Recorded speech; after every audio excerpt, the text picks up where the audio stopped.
Unapokuwa unahitaji kitu fulani katika maisha yako cha kupigisha hatua kutoka sehemu moja kwenda sehemu nyingine, usikubali kupiga hatua peke yako, kwa maana mwovu Ibilisi unapokuwa unatafuta hicho kitu, mwovu Ibilisi waga anainua wajumbe wake kutumia ule udhaifu au kutumia kile kitu ulichokuwa unakitafuta ili kusudi kuagiza wajumbe wake kuja kukupinga kwenye ulimwengu wa roho. Kwa hiyo kwa kuwa unapokuwa unatafuta kitu fulani, unapokuwa unatafuta ndoa, unapokuwa unatafuta uchumi, unapokuwa unatafuta kitu fulani cha kupigisha hatua kwenye maisha yako, usikubali kwenda peke yako, kwa maana mwovu Ibilisi anatumia kazi yako, atatumia njia ya wewe kutafuta mchumba, mwanamke au mwanaume wa kuoa au kuolewa naye, ili kusudi mwovu Ibilisi aweze kupitisha wajumbe wake kwenye lile jaribu au kwenye kile kitu unachokitafuta. Bwana Yesu asifiwe sana. So unapokuwa unatafuta kile kitu, usikubali kupiga hatua peke yako, ila muombe Mungu akuongoze kwenye njia zako unazokuwa unazipiga kwa ajili ya kutafuta jambo fulani. Bwana Yesu asifiwe sana. Kwa mfano, unaweza kutafuta mwanamke au mwanaume wa kuolewa naye, lakini mwovu Ibilisi naye muda huo anainua wajumbe wake kuja kupinga kwenye ulimwengu wa roho.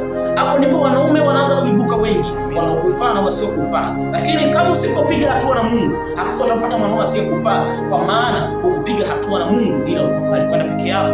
Kwa hiyo mpendwa mtu wa Mungu, unapokuwa unatafuta kitu fulani au unapokuwa unahitaji kupiga hatua fulani kwenye maisha yako au kwenye maendeleo yako, usikubali kwenda peke yako, kubali kwenda na Mungu. Muombe Mungu akuongoze na kutangulia katika maisha yako, kwa maana unapokuwa unatafuta uchumi, hapo ndipo shetani naye huinua watu wake kuja kukupinga kwenye ulimwengu wa roho. Unapokuwa unatafuta ndoa, hapo ndipo shetani waga anakupinga kwenye ulimwengu wa roho. Kwa hiyo muombe Mungu akuongoze katika maisha yako unapokuwa unatafuta jambo fulani au kitu fulani katika maisha yako.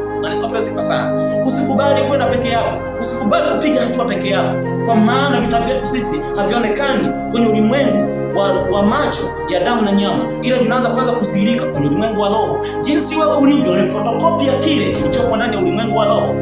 Sifa sana.